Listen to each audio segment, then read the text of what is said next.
My husband of 7 years demanded that we split all the household bills because he said, My husband of 7 years demanded we split every bill, even though I paid for everything else.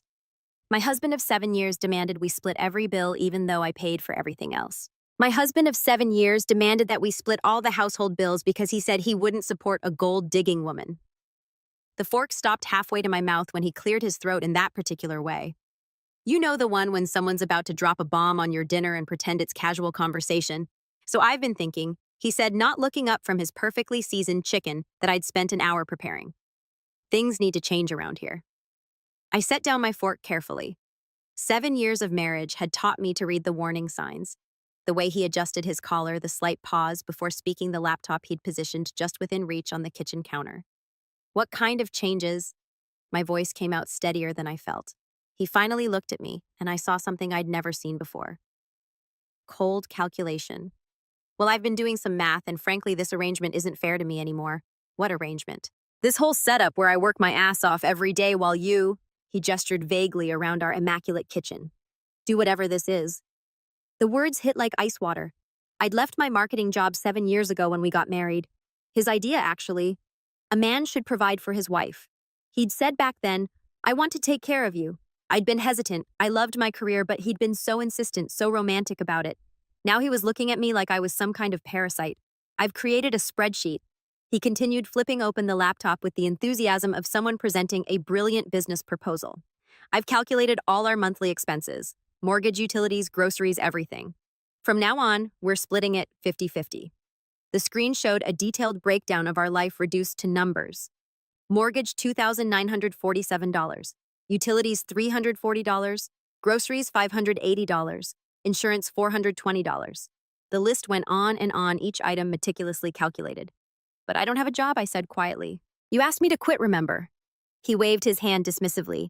That was then. This is now. You're a smart woman. You can figure something out. I'm not running a charity here. I stared at him. This man I'd loved, whose socks I'd been washing, whose meals I'd been cooking, whose mother I'd been tolerating for 7 years, and felt something shift inside me, something cold and sharp and calculating. So let me understand this, I said, my voice taking on a tone I barely recognized. You want me to pay half of everything? Starting when exactly? Starting next month. He smiled, clearly pleased with himself. I knew you'd be reasonable about this. You've always been so practical. I looked at the spreadsheet again, noting every detail. The mortgage on the house I'd turned into a home, the utility bills for the electricity I used to iron his shirts, the grocery money for the food I planned, bought, and prepared. Okay, I said. He blinked, apparently surprised by how easily I'd agreed. Okay, yes. You're absolutely right. If we're going to be roommates instead of husband and wife, we should split everything equally.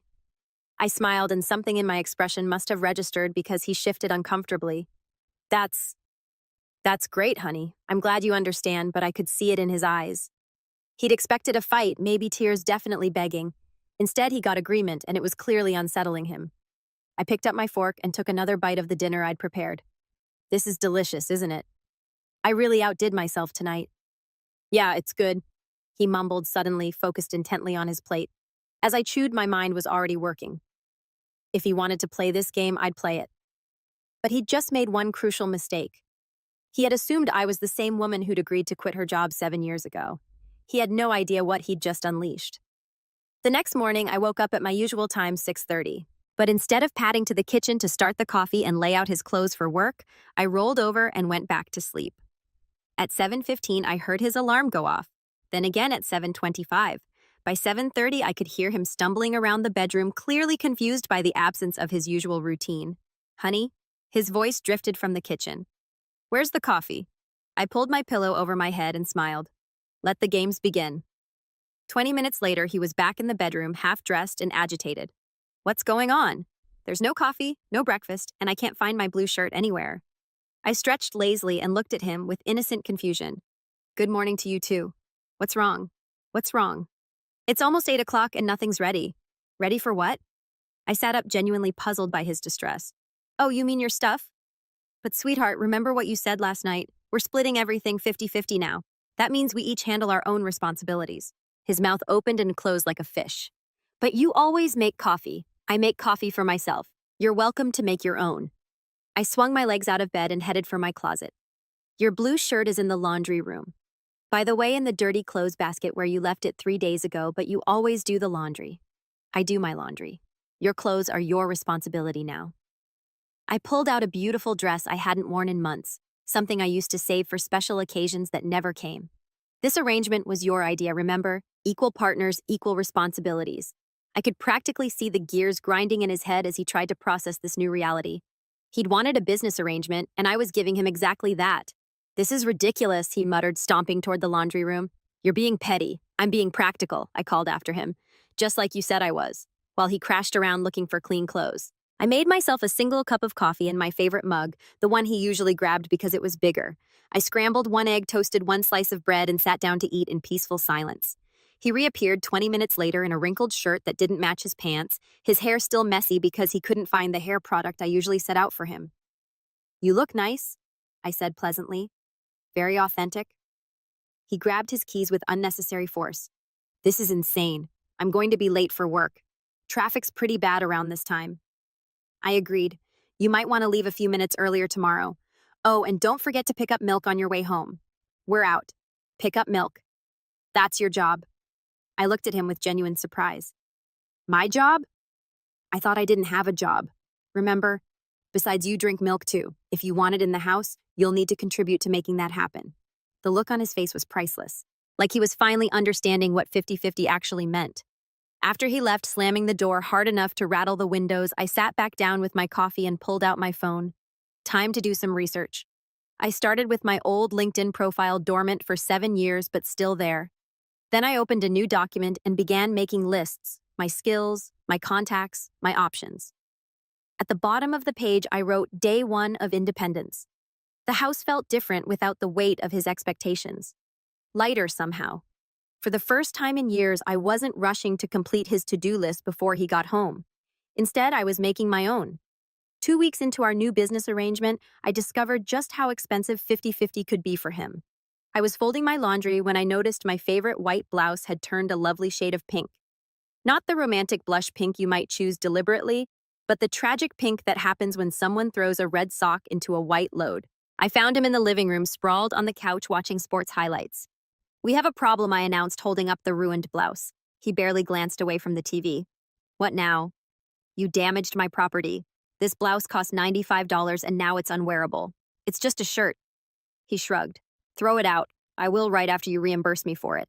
That got his attention. Reimburse you for what property damage? You put your red gym shirt in with my whites despite the clear laundry basket separation system I established. Your negligence, your responsibility. I pulled out my phone and showed him a screenshot of the blouse from the store's website. $95. This is insane. We're married. We're business partners now, remember? And business partners compensate each other for damages. I sat down across from him with my most reasonable expression. Unless you're suggesting we go back to the old arrangement where we share everything. The trapped look on his face told me everything I needed to know. Fine, he muttered. I'll pay for your stupid shirt. Thank you. I'll take cash. Over the next few days, I implemented a comprehensive damage assessment system. When he left coffee rings on the dining room table, I'd spent hours refinishing $15 wood restoration fee. When he used my expensive shampoo because he'd forgotten to buy his own $12 replacement cost. When he ate the last of the Greek yogurt I'd specifically bought for my breakfast, $7.38 plus inconvenience fee for the extra trip to the store. I kept meticulous records in a little notebook I'd labeled partnership expenses. The breaking point came on a Thursday afternoon. I'd left work early from the part-time consulting job I'd finally landed and came home to grab some files I'd forgotten. As I approached the front door, I could hear him talking on the phone. I know it's been tough, babe, but I'm working on it. The whole splitting expenses thing is going better than I expected. No, she's not suspicious at all. She actually agreed to it right away. Yeah, I should be able to send you more money starting next month. I stood frozen on my own doorstep key halfway to the lock. I know you're struggling since the divorce, and I promised I'd take care of you. Look, once I get her to start paying half of everything, I'll have way more money to help with your rent and the kids' stuff. The pieces clicked into place with sickening clarity. This wasn't about fairness or equal partnership. This was about funding his ex-girlfriend's life while keeping his wife as unpaid household labor. She's been playing housewife for 7 years. His voice continued, dripping with contempt. It's about time she contributed something real. Besides, what's she going to do? Leave. She hasn't worked in years. She needs me more than I need her. I backed away from the door, my hands shaking with rage. Not just anger, pure crystalline fury mixed with humiliation. How long had he been planning this? How long had he been talking about me like I was some pathetic dependent while secretly funneling money to another woman? I got back in my car and drove around the block 3 times before I trusted myself to walk through that door without doing something irreversible. When I finally entered, he was off the phone acting like nothing had happened. "You're home early," he said casually. "Forgot some paperwork." My voice sounded normal, which surprised me. "Hey, I've been thinking about our partnership arrangement." He looked up wearily. "Yeah, I think you're absolutely right. If we're going to be true business partners, we need to do this properly." I smiled, and something in my expression made him lean back slightly. I mean, really properly. Full accountability, complete transparency, the works. "What do you mean?" "Well, for starters, I think we should each contribute our partnership agreements to writing. Spell out exactly what each partner is responsible for, what the financial obligations are, maybe even include some performance metrics." The color drained from his face. "That seems a little extreme. Extreme for business partners." I tilted my head, studying him like he was a fascinating specimen. "I thought you'd appreciate the professional approach. After all, if we're going to be partners, we should treat it like any other business relationship, don't you think?" He mumbled something about thinking about it and retreated to his office. I went to the kitchen and opened my notebook to a fresh page. At the top, I wrote, "Partnership Dissolution Planning." The doorbell rang at 8:30 on a Saturday morning, which could only mean one thing. His mother had arrived unannounced, as was her cherished tradition. I answered the door in my pajamas and robe, coffee mug in hand, completely unbothered by my appearance. The old me would have panicked, thrown on real clothes, and spent 10 minutes apologizing for the state of the house. "Oh," she said, taking in my casual attire with obvious disapproval. "You're not dressed." "Good morning to you too. Come in." I stepped aside, genuinely curious to see her reaction to the current state of our home. She walked into the living room and stopped dead. His side of the room was a disaster zone. Dirty clothes draped over furniture, takeout containers stacked on the coffee table, newspapers scattered across the floor. My side was immaculate with fresh flowers and neatly arranged books. "What in heaven's name happened here?" she gasped. "Oh, that's your son's area. I only manage my own space now." I settled into my clean chair and sipped my coffee peacefully. Where is he still sleeping? He was up late trying to figure out how to work the washing machine. Her face turned an interesting shade of purple. "You didn't help him?" "Why would I? He's a grown man." I studied her over my mug. "Would you like some coffee?" "I have enough for one more cup." "This is outrageous." She marched toward the kitchen, and I heard her sharp intake of breath as she discovered the division there too. One side spotless, the other looking like a tornado had hit it. She stormed back, her perfectly coiffed hair practically vibrating with indignation. "What kind of wife are you? This house is a disaster. Actually, half the house is a disaster. My half is quite nice." I gestured around my pristine living space. "The disaster half belongs to your son. Don't be ridiculous. A wife's job is to maintain the home." I sat down my coffee and looked at her with genuine curiosity. "According to whom?" "According to common decency, to the way things are supposed to be." H. I stood up and walked to the kitchen, returning with a folder I'd prepared for exactly this moment. "You might want to see this before you continue." I handed her the printed copy of his spreadsheet, the one where he'd calculated every household expense and declared that I needed to pay half because I was, in his words, freeloading. She stared at the document, her mouth opening and closing silently. "Your son decided we should be business partners instead of husband and wife," I explained pleasantly. "Equal financial responsibilities, equal domestic responsibilities." This was entirely his idea. But you're supposed to what, pay half the bills and do all the housework." I laughed, and the sound was lighter than I'd felt in months. "That's not a partnership, that's a scam." She looked around again as if seeing the situation with new eyes. "He didn't mean, oh, he meant it. He spent considerable time creating this spreadsheet. He was very proud of his mathematical skills." I took the document back from her trembling hands. "Would you like me to show you the part where he calculated that my 7 years of unpaid household management was worth $0? The fight went out of her all at once. She sank onto his dirty couch, apparently not caring about the takeout containers. "I raised him better than this," she whispered. "Did you?" I asked, not unkindly. "Because this level of entitlement doesn't develop overnight." Heavy footsteps on the stairs announced his arrival. He appeared in rumpled pajamas, hair sticking up at odd angles, clearly unprepared for his mother's visit. "Mom, what are you doing here?" "I came to see why your wife isn't taking care of you properly," she said flatly. "Instead, I find out you've turned your marriage into some kind of business arrangement." He shot me a look that could have melted steel. She's been filling your head with nonsense. Nonsense. His mother held up the spreadsheet. You documented it yourself. The silence stretched uncomfortably. I watched him realize that he couldn't deny what was written in his own hand. Couldn't dismiss his mother's concerns the way he'd been dismissing mine. Look, it's complicated, he finally said. You don't understand the whole situation, then explain it, his mother demanded. He looked between us, clearly calculating his options. I just think we should both contribute equally. What's wrong with that? Nothing, I said cheerfully, which is why I've been contributing exactly equally. I pay my half of everything and take care of my half of everything. Your half is your responsibility. His mother looked around the room again, really looked, and I could see her finally understanding the full picture. I think she said slowly, I should go. That's probably best. I agreed. This is between business partners now, not family. She stood up, brushed off her skirt, and walked to the door without another word. Before leaving, she turned back to her son. You made this bed, she said quietly. Now you get to lie in it. After she left, he turned on me with a fury I'd never seen before. How dare you embarrass me like that in front of my mother? I looked at him calmly. I didn't embarrass you. You embarrassed yourself. I just refused to clean it up.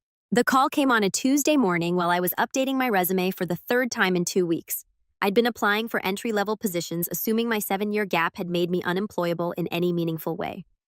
Is this really the marketing genius who used to run circles around all of us in Professor Martinez's strategy class? The voice was familiar, warm, and filled with the kind of confidence I'd forgotten I used to possess. This is she, I said cautiously. It's Jake from college. We worked on that impossible campaign project together junior year, the one where we had to rebrand that failing restaurant chain. The memory hit me like a wave. Late nights in the library, whiteboards covered with brand positioning diagrams, the thrill of solving impossible problems with nothing but creativity and determination. I'd love that version of myself.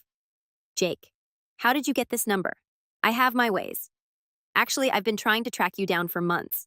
I'm heading up marketing for a consulting firm now, and I've got a problem that has your name written all over it. I haven't worked in 7 years, I said automatically, the disclaimer I'd been giving every potential employer. So you haven't had a lobotomy. Your brain is still in there, right? I laughed despite myself.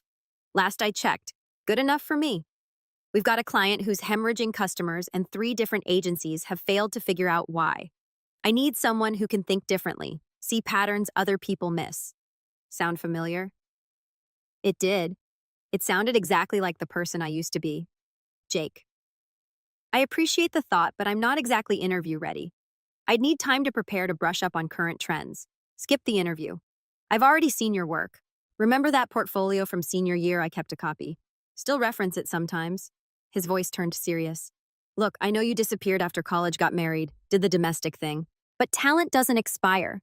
If anything, life experience probably made you sharper. The conversation lasted 45 minutes. By the end, I had a consulting contract that paid more per month than my husband made in 2. There's one condition, Jake said as we wrapped up.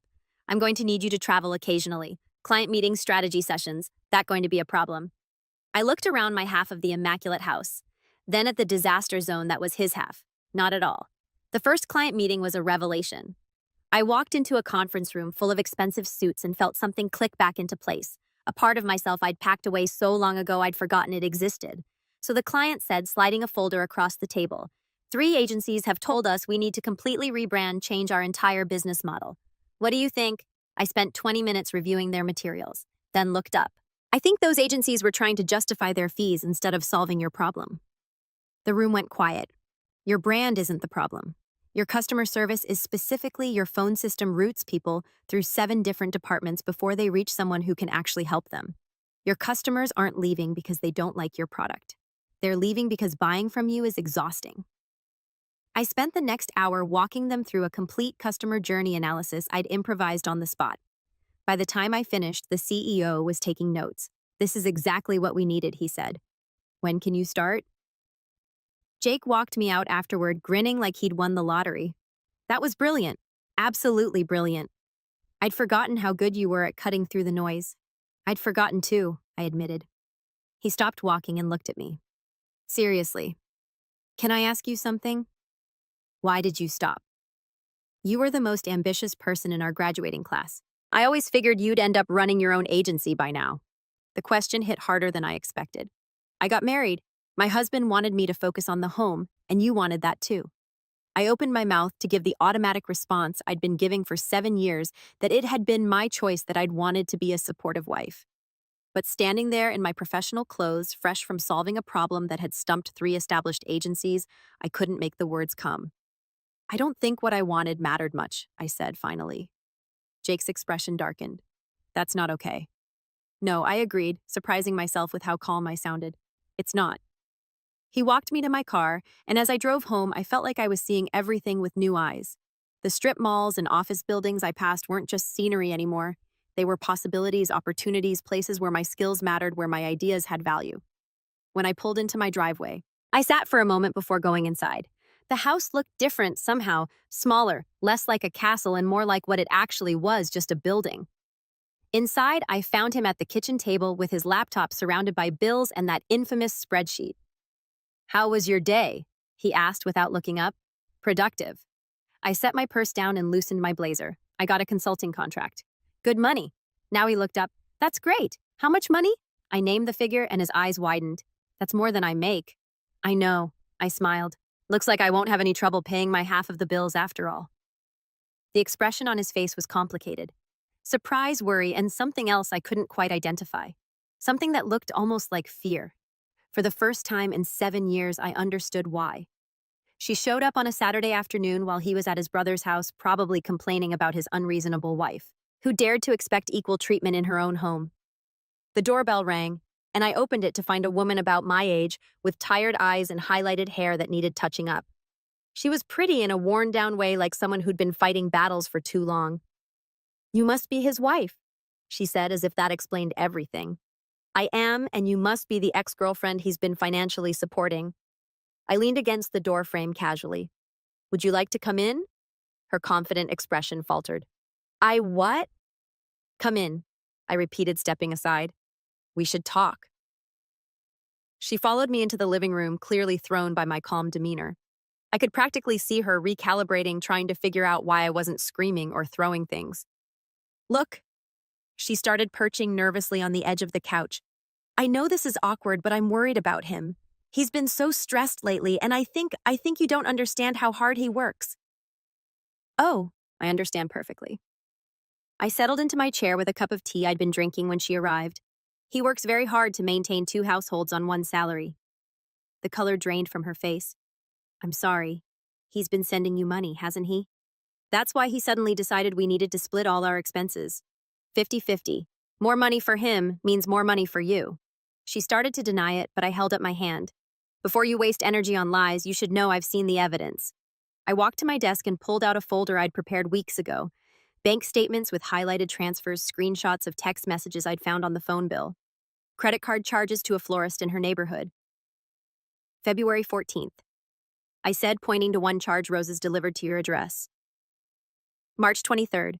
Money transfer for $400 with the memo, rent help. April 15th. Another transfer for $600 with the memo, kids need shoes. She stared at the papers like they might catch fire. How did you get these? I'm not stupid, despite what both of you apparently think. I sat back down, watching her face cycle through shock, embarrassment, and something that might have been admiration. He said you didn't know, she whispered. He said a lot of things, that I was lazy, that I contributed nothing, that I was lucky he kept me around. I sipped my tea calmly. Did he mention that I've been running his household for 7 years without pay while he convinced me I was worthless? Her mouth opened and closed silently. Here's what's interesting, I continued conversationally. You're not the villain here. You're just another woman he's manipulating. He told you I was some kind of gold digger, didn't he? Made you think you were saving him from a terrible marriage. She nodded reluctantly. Just like he made me think I was lucky to have a man who wanted to take care of me. Just like he probably told his first ex-wife that she was the problem too. First ex-wife. Her voice was barely audible. Oh yes. Did he not mention her interesting? I leaned forward slightly. Let me guess. He told you that you were different from all the other women who didn't understand him. The recognition in her eyes was painful to watch. He has a pattern, I said gently. Find a woman who needs something. Security, financial help, validation. Promise to provide it, then slowly make her believe she's the problem when things go wrong. But he loves me, she said, though her voice lacked conviction. Does he or does he love having someone who depends on him? I pulled out one more document, a printout of his call logs. Look at this. Every time he calls you is when he's angry with me. You're not his girlfriend. You're his emotional escape valve. She studied the evidence, and I could see the exact moment when everything clicked into place. Oh, God, she breathed. I'm such an idiot. No, you're not. You're a single mother trying to survive, and he offered you a lifeline. That doesn't make you stupid. It makes you human. We sat in silence for a moment. Two women who'd been played by the same man in different ways. What are you going to do? She asked finally. I'm going to stop paying for his games both literally and figuratively. I gathered up the papers. What are you going to do? She looked around my beautiful home, the home I'd created and maintained, while believing I was worthless, and something hardened in her expression. I'm going to stop taking his money, she said firmly. I've been applying for better jobs anyway. I don't need his charity. Good for you. She stood up, then paused at the door. Aren't you angry at me? I mean, I considered the question seriously. A month ago, I would have been furious. I would have blamed you for everything. Probably would have fought to win him back. I smiled, and it felt genuine. Now I just feel sorry for whoever he targets next. After she left, I poured myself a glass of wine and sat in my perfectly organized living space. For the first time in months, I felt completely at peace. I'd spent 7 years believing I needed to fight for scraps of affection from a man who was giving the best parts of himself to someone else. Now I understood the truth. There were no best parts. There was just manipulation skillfully applied to whoever was most vulnerable. The most empowering part wasn't exposing him. It was realizing I didn't want to win him back. I wanted something so much better. The legal papers arrived on a Thursday morning, delivered by a courier who looked apologetic about the whole thing. I signed for them with the same calm I'd been cultivating for months, then sat at my kitchen table to read what my husband thought was his nuclear option. Petition for exclusive use and occupancy of marital residence, the header read. Below that, in legal language that couldn't quite hide the desperation. He was asking a judge to remove me from my own home because I was creating an uninhabitable living situation and preventing him from peaceful enjoyment of his property. I had to laugh. After 7 years of free housekeeping, cooking, and emotional labor, he was now claiming I was the problem because I'd stopped providing those services for free. The hearing was scheduled for the following Tuesday. I spent the weekend preparing, and by Monday night I had 3 binders full of evidence that told a very different story than the one he was trying to sell. Tuesday morning, I dressed in my best suit, the one I'd bought for client meetings, and arrived at the courthouse early. He was already there with his lawyer, an expensive-looking man in his 50s, who clearly thought this was going to be a straightforward case of removing an uncooperative wife. When the judge called our case, I stood with my own representation. A sharp family law attorney who'd taken one look at my evidence and agreed to work with me immediately. Your Honor, his lawyer began. My client is simply asking for the right to live peacefully in his own home. His wife has created an impossible situation, refusing to maintain the household and creating deliberate chaos. The judge, a woman in her 60s with intelligent eyes, looked at me. How do you respond to these allegations? My lawyer stood. Your Honor, we have extensive documentation that tells the complete story. He glanced at me and I nodded. Has maintained detailed records of the marital arrangement her husband demanded. We presented everything chronologically. The original spreadsheet where he calculated that my 7 years of household management was worth nothing. Bank records showing money transfers to his ex-girlfriend. The written log I'd kept of every time he'd expected me to clean up after him while simultaneously demanding I pay half of everything. Furthermore, my lawyer continued, Mrs. has been gainfully employed for the past 2 months and is fully capable of meeting her financial obligations. The issue isn't her inability to contribute.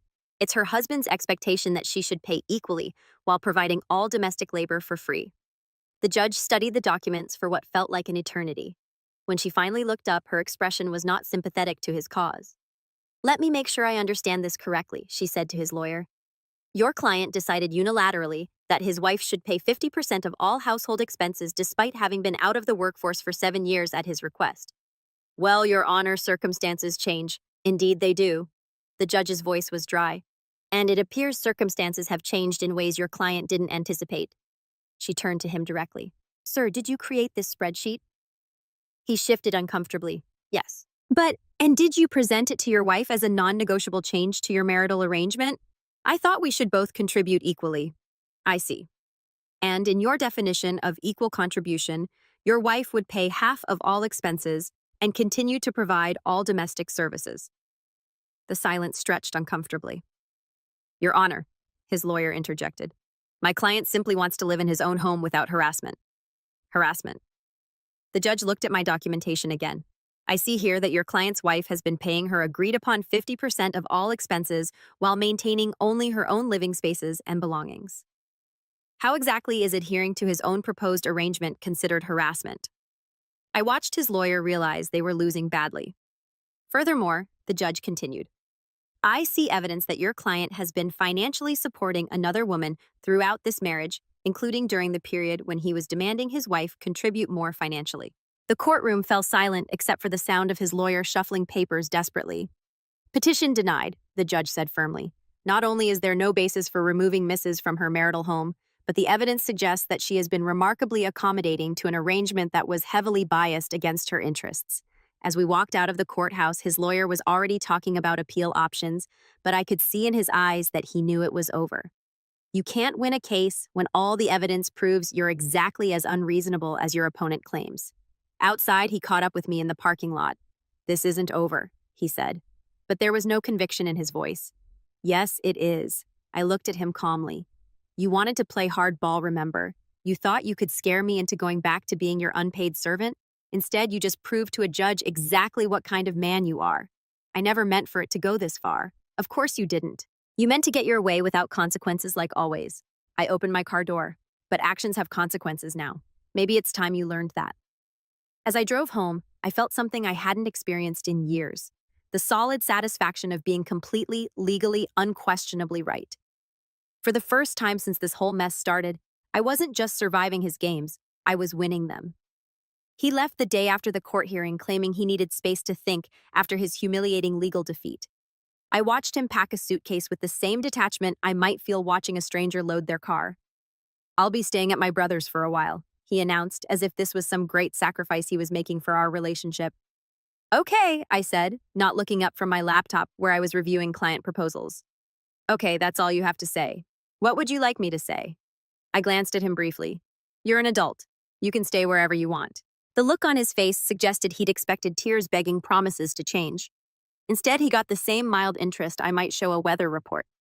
After he left, I walked through the house slowly, really seeing it for the first time in months.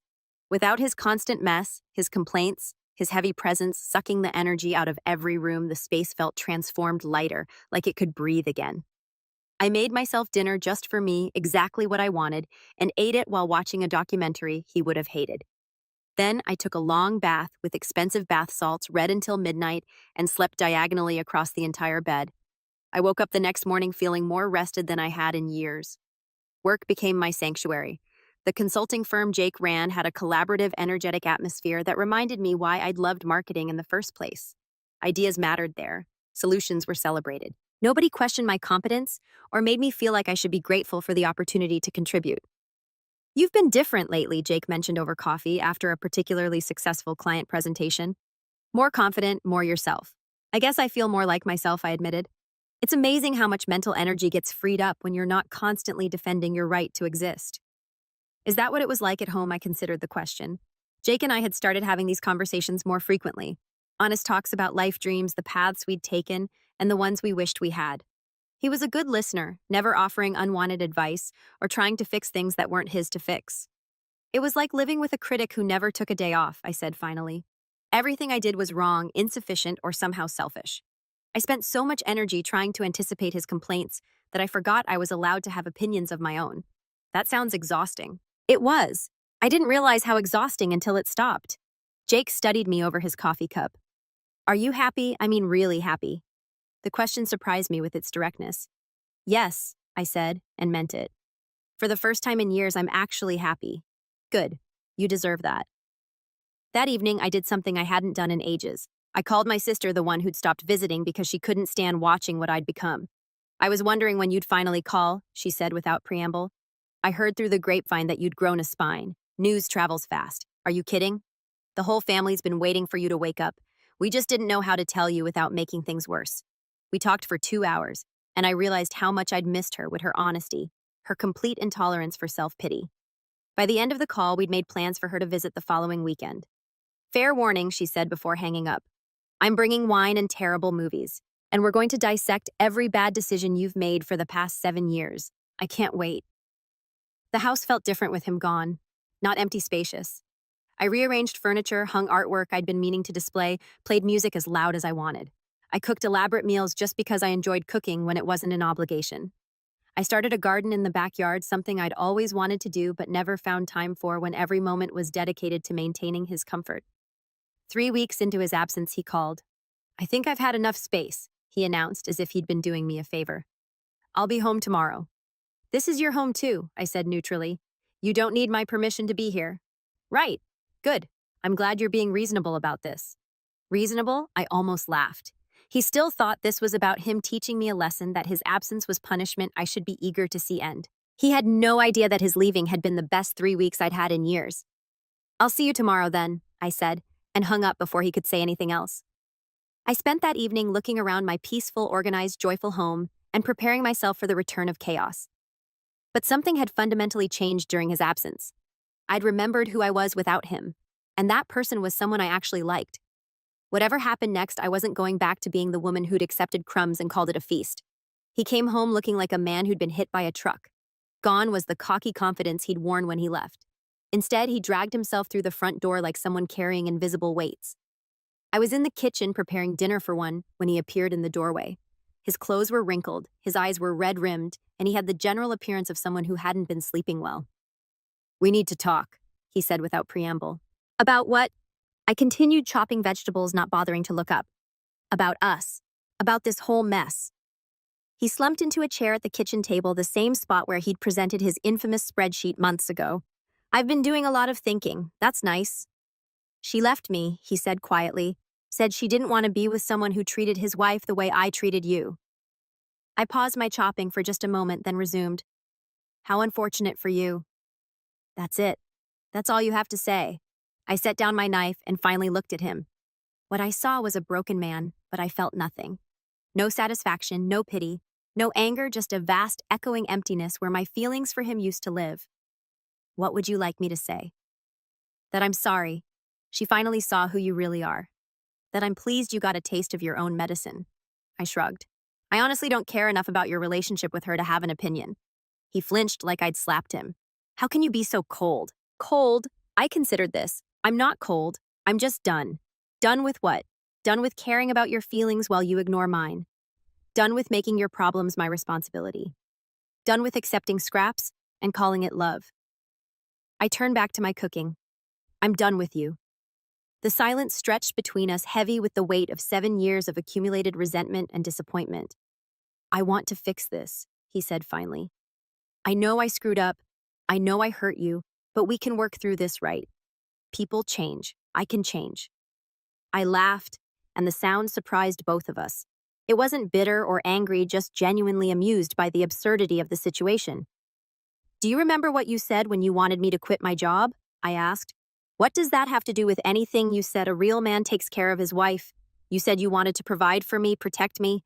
You made it sound romantic, noble even." I moved to the stove, still not looking at him. "Do you remember what you said when I told you I missed working?" He was quiet. "You said I was being selfish, that a good wife supports her husband's dreams instead of chasing her own fantasies. You made me feel guilty for wanting something beyond your kitchen. I was wrong about that. Were you? Or are you just saying that because your backup plan fell through?" I turned to face him fully. "Because the thing is, I don't think you were wrong back then. I think you meant every word, just like you meant every word when you called me a freeloader who needed to start paying her fair share. But you've learned that actions have consequences. That's not the same as changing who you are fundamentally." I leaned against the counter, studying him like a specimen under a microscope. "You didn't want to fix our marriage when you were getting everything you wanted from it. You want to fix it now because you're getting nothing. That's not true, isn't it? When I was doing all the housework and asking for nothing in return, was our marriage broken?" Then, he opened his mouth, then closed it. "When I was managing your entire life while you sent money to another woman, was that something that needed fixing? You don't understand the situation with her." "Oh, I understand perfectly. She was your escape valve. When you were frustrated with me for being human instead of a perfect domestic appliance, you had somewhere else to put your attention. Someone who made you feel like a hero instead of holding you accountable." I walked to the table and sat across from him, close enough to see the panic starting to creep into his eyes. "Here's what I think happened," I continued calmly. You got comfortable having two women competing for your attention. It made you feel powerful, important, but then I stopped competing. And she got tired of being with someone who treats women like disposable conveniences. Now you're alone. And suddenly, our marriage is worth fighting for. I love you, he said desperately. I know I didn't show it, but I do love you. Maybe you do in whatever way you're capable of loving someone, but here's the thing. I don't love you anymore. The words hung in the air between us, simple and final. I don't love the man who convinced me I was worthless while I made his life perfect. I don't love the man who called me a gold digger for wanting basic respect. And I definitely don't love the man who's only here because his plan B didn't work out. He stared at me like I was speaking a foreign language. But I can change, he said again, his voice cracking. I can be the man you need me to be. That's the problem, I said gently. I don't need you to be anything. I don't need you at all. I started packing the next morning while he was at work, methodically going through 7 years of accumulated life and taking only what was truly mine. It was surprising how little that turned out to be. My clothes, my books, my laptop, a few pieces of jewelry that had belonged to my grandmother. Everything else was either his or something we'd bought together back when together meant something. I was folding my last sweater when I heard his car in the driveway. He wasn't supposed to be home for hours, but apparently word travels fast when someone calls out of work to prevent their spouse from leaving. What the hell is this? He stood in the bedroom doorway staring at the suitcases lined up on the bed. I'm moving out. I continued packing calmly. I found a furnished apartment downtown close to work. You can't just leave. Actually, I can. I'm an adult with a job and my own income. Leaving is well within my capabilities. He rushed to the suitcase I was packing and started pulling clothes back out. Stop this. We need to talk about this rationally. I gently but firmly took my blouse back from his hands. There's nothing to discuss. I told you last night. I'm done. But you can't mean that. People don't just throw away 7 years of marriage. I'm not throwing it away. You already did that when you decided I was worth less than your ex-girlfriend. I zipped the suitcase closed.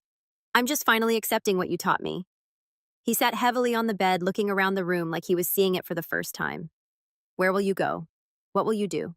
I told you. I have an apartment. As for what I'll do, I'll work, pay my bills, and live my life. You know all the things I've been doing for the past few months, but what about us? What about this house? What about our life together? I paused in my packing and really looked at him. He seemed genuinely confused, as if he couldn't understand why actions might have permanent consequences. Our life together was me serving you while you convinced me I should be grateful for the privilege. That's not a life I want anymore. I said I'd change, and I believe you think you would try. But change requires understanding what was wrong in the first place, and you still don't get it. I picked up the last suitcase. You think this is about the money you gave her, or the chores you didn't do, or the bills you wanted me to split? Those were just symptoms. Symptoms of what? Of the fact that you never saw me as an equal partner. I was either a service provider or a burden depending on what you needed at the moment. That's not love. That's ownership. I walked toward the door and he scrambled to follow me. Please don't do this. I'm begging you. I'll do anything. I stopped at the front door and turned back to him one last time. Do you know what you could have done 6 months ago that would have saved this marriage?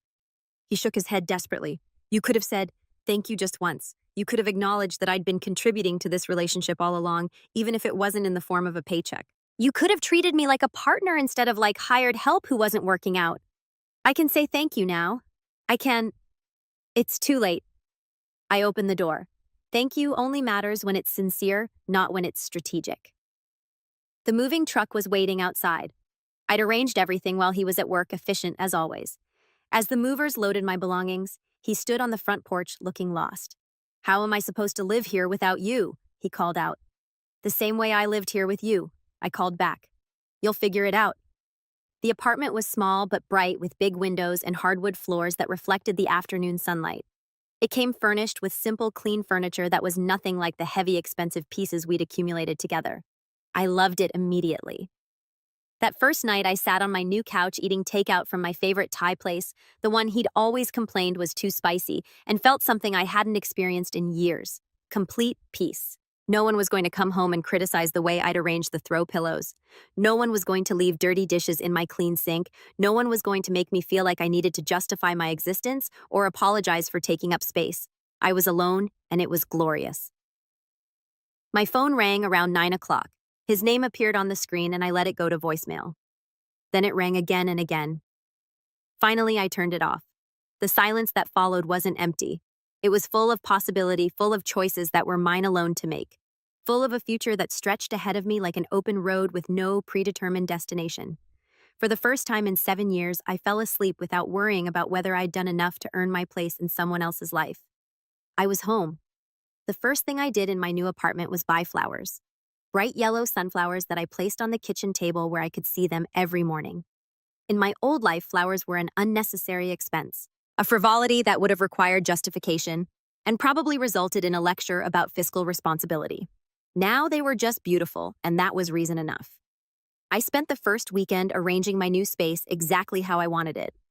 Books organized by subject instead of alphabetically because that's how my mind worked. Art hung at heights that made sense for my eyes, not his. The thermostat set to a temperature that kept me comfortable without needing to negotiate. Every small decision felt revolutionary. Work became even more fulfilling without the constant underlying stress of managing someone else's emotions. I found myself taking on bigger challenges, proposing bolder solutions. Jake noticed the change immediately. "You're on fire lately," he said after a presentation that had landed us a major new account. "Whatever you're doing differently, keep doing it." "I'm sleeping better," I said, which was true, but not the whole truth.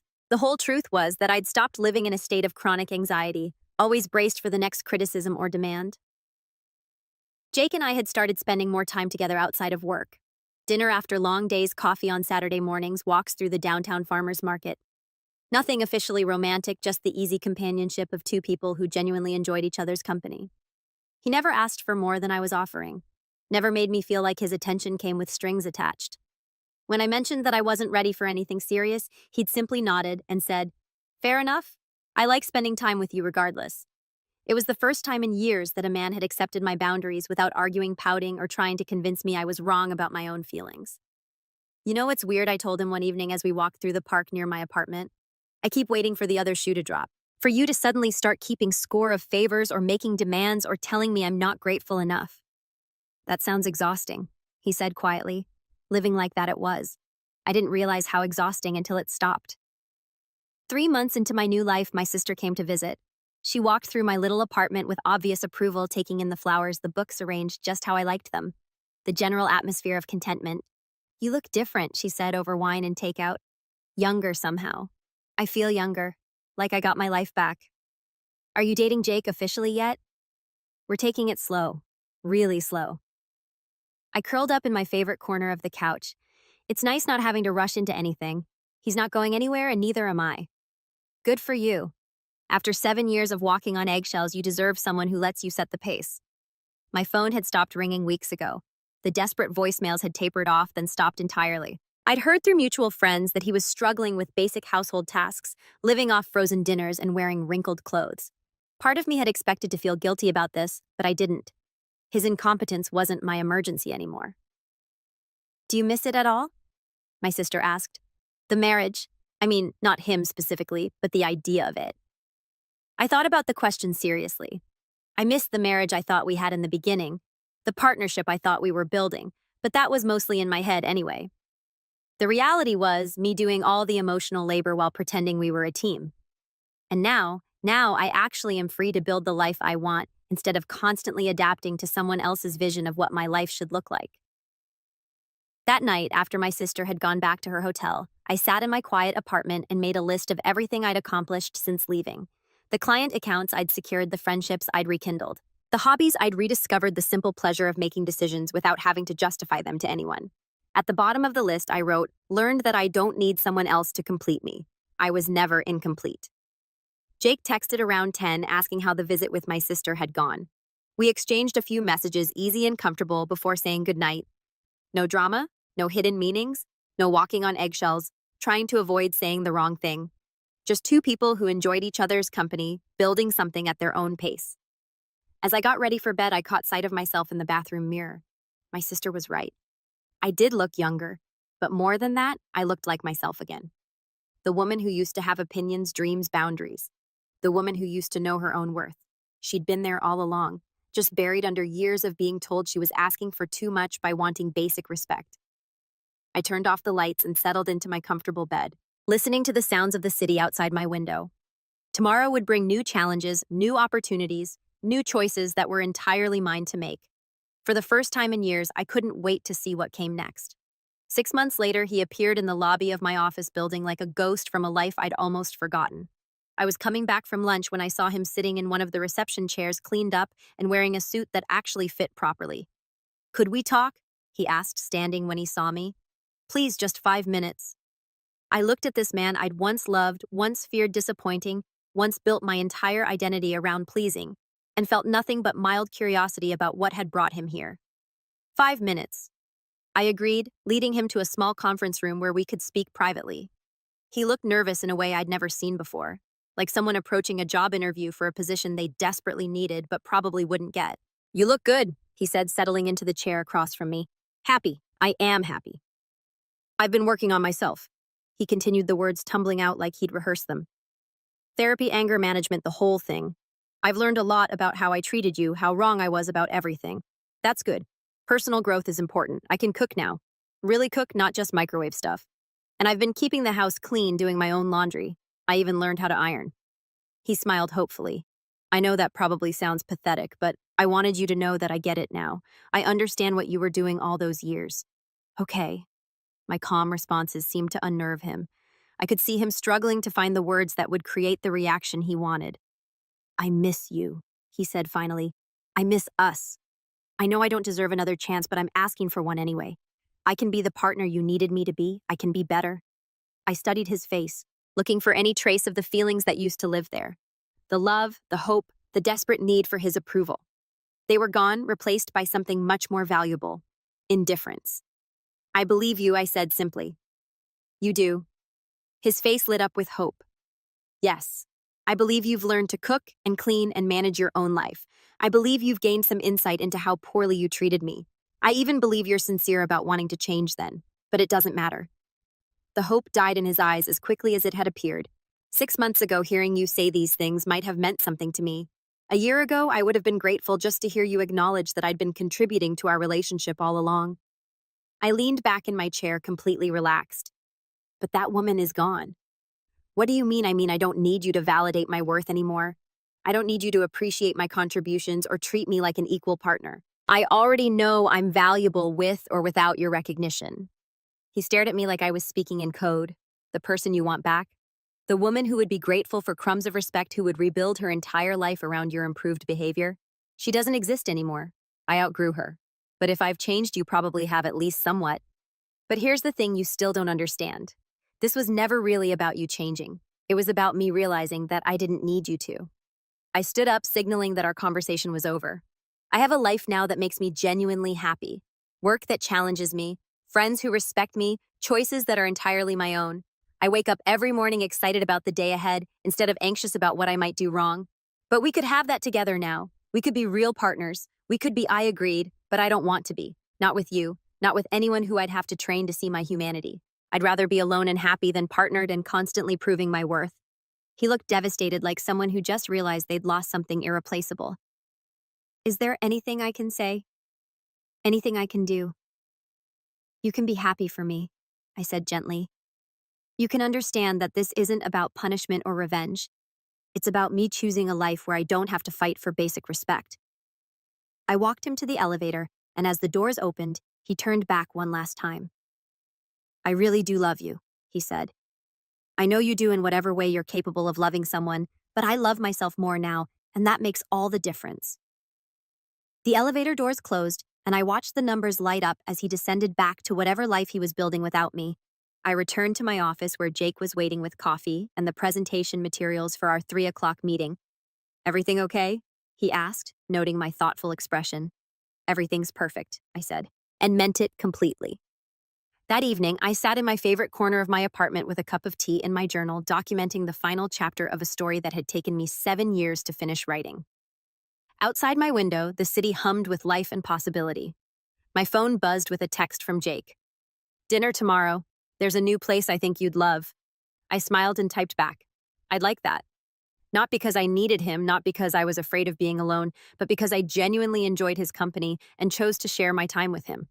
The difference was everything. I closed my journal and looked around my small, perfectly arranged apartment.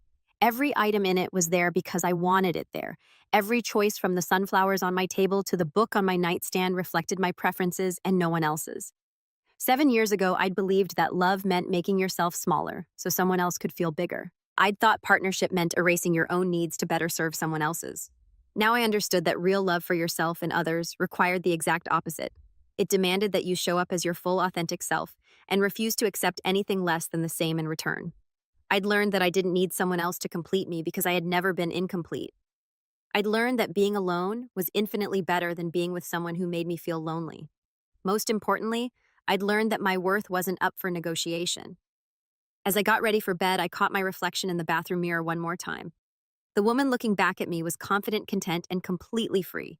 She knew exactly who she was and what she deserved. She was never settling for less.